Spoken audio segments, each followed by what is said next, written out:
પિન્ટુભાઈ કેમ છે? શું હાલે? આજ કંઈક તમે નવું ટેસ્ટ કરાવવાના છો?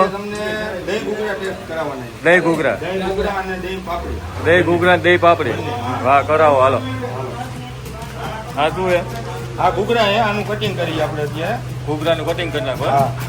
રેડી. પછી એના ઉપર આવશે પાપડી. પાપડી. આ પાપડી છે. હા, પાપડીનો ભૂકો. હા, પાપડી. અને એક આની નાની ફ્લેવર બને. દહીં પાપડી બને. દહીં પાપડી બને. એમાં ઘૂઘરા ના આવે, પાપડી આવે. એમાં ખાલી પાપડી જ આવે. રેડી કહેવાય. આમાં 3 ચટણી આવે, ગ્રીન, તીખી, લાલ અને મીઠી. બરોબર, પણ અત્યારે આપણી પાસે કોમ્બો છે. કોમ્બો છે. હા, ત્રણેય મિક્સમાં. મિક્સમાં એમ ને? હા, રેડી કહેવાય. એની સાથે આવશે દાણા તીખા. તીખા દાણા. હા, તીખા દાણા. એની હવે માટે આવશે દહીં. દહીં.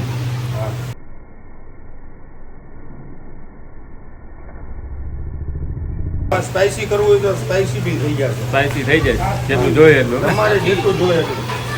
આનામાં ધુવાણા નાખીને એટલું સ્પાઈસી બની જાય. વાહ, આવી ગઈ ડીશ દહીં ઘૂઘરા. અને આની પ્રાઇસ શું છે? 50 રૂપિયા. 50 રૂપિયા. આપણે બધી બ્રાન્ચે મળી જશે. બધી બ્રાન્ડ મળી જાય.